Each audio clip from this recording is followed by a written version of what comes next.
Much looking forward to that story. Yes, I've been following her on social media. It's so funny.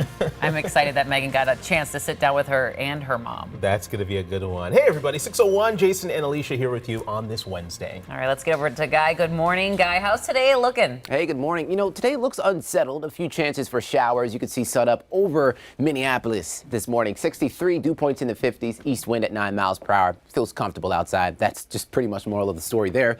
Few isolated showers making their way east now over western Wisconsin. Let's zoom out. You have this cluster of thunderstorms. This will move off to the south and east throughout the morning hours. It did trigger a few severe thunderstorm warnings earlier this morning. Right now, I'm not looking at any severe thunderstorm warnings, but some embedded heavy downpours. So it's nice, the southwestern corner of the state picking up some good rain, some well-needed rain. All right, so here's your forecast for today. A few clouds will linger through the morning hours. I'm looking at another round of showers early this afternoon. I'll be timing that out with microcasts coming up. Megan? All right, thank you guys. We have a car stalled right now on I-94 eastbound in Woodbury. So this is between 294, exit 294 and Radio Drive. Taking a look right now all across the metro, that is the only main incident that I'm seeing right here. As you can see, lots of green, so things are moving along very nicely this morning. Not seeing too many slowdowns as of yet. Alicia and Jason. All right, Megan, thank you. Well, in 2 hours, a former Minneapolis police officer will be sentenced for his involvement in a deadly crash during a high-speed chase. So that crash left an innocent man dead. This is surveillance video from that chase 2 years ago. Former officer Brian Cummings was chasing a suspect in a stolen vehicle when he crashed into Lanille Frazier. Cece is live at the Hennepin County Courthouse ahead of that sentencing. Cece, good morning. Hi, good morning. So today's sentencing is expected to start at 8:30. Now, back in April, Cummings did accept a plea deal. So here's how today's sentencing could play out. So Cummings did already plead guilty to criminal vehicular homicide. And so in return, his manslaughter charge will be dropped and he will not be sent to prison. But under the terms of the deal, he will face probation and could even serve up to a year in an adult corrections facility instead of prison. While pleading guilty, Cummings said his supervisor gave him the okay to chase down a carjacking suspect, but Cummings does admit that when speeds did reach 90 miles per hour and he followed that car through the red light like you saw there, his actions were very careless. Now, coming up in about 30 minutes, we are going to hear from Lanille Frazier's family ahead of today's hearing. Back to you. All right, Cece, thank you. And charges were eventually filed against the man Cummings was chasing the night of that deadly crash. Police arrested 20-year-old James Jones Drain back in January. He was charged with both fleeing an officer resulting in death and 2 counts of theft involving the alleged carjacking of that Kia. We're following breaking news out of St. Paul right now at 6:04. Police are investigating a deadly crash involving a pedestrian near the Cathedral Hill neighborhood. Police tell us a man was crossing the intersection at Concordia Avenue and Dale Street when he was hit by a vehicle around 10 last night. That man died at the scene. Police say the driver did stop and right now is cooperating with police.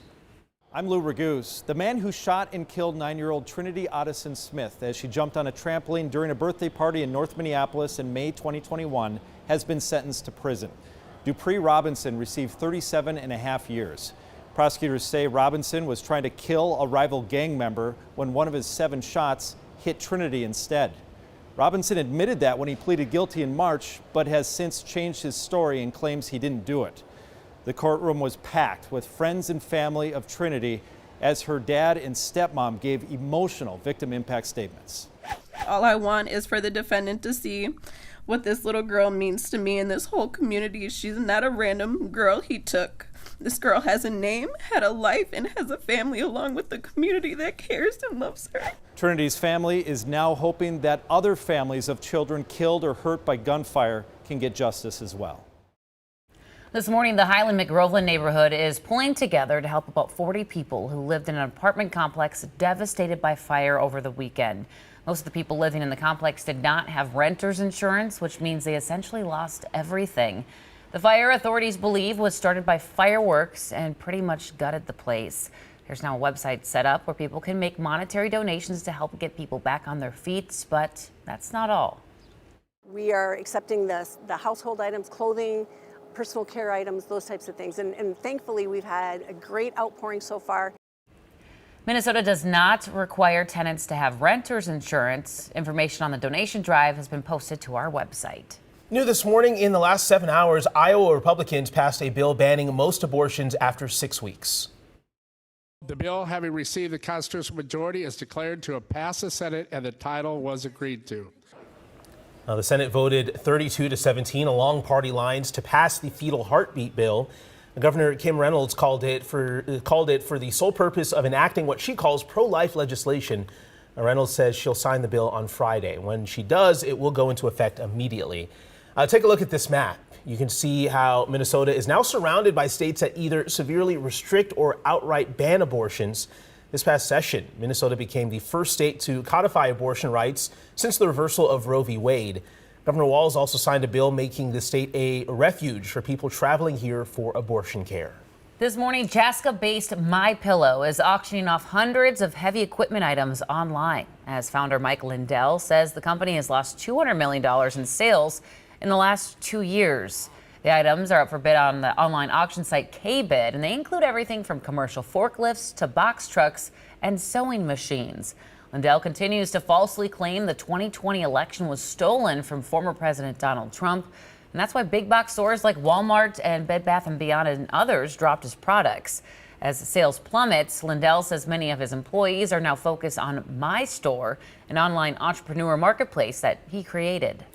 In less than 2 hours, UPS workers in Maple Grove will be holding a practice picket. That's ahead of a potential strike authorized by over 340,000 UPS workers.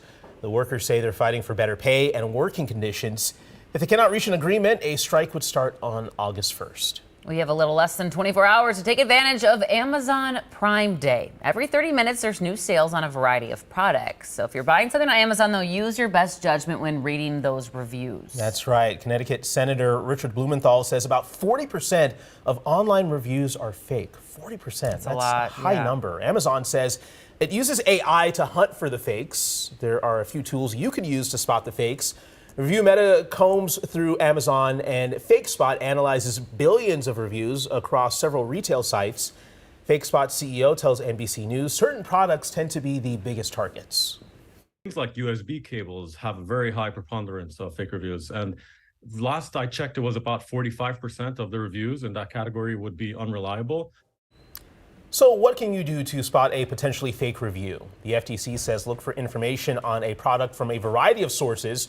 Watch out if there's a sudden burst of reviews. Also keep in mind that a negative review could also be fake.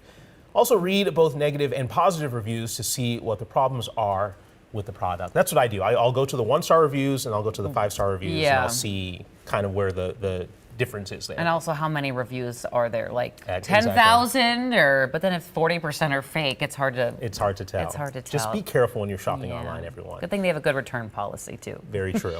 Let's take a live look down.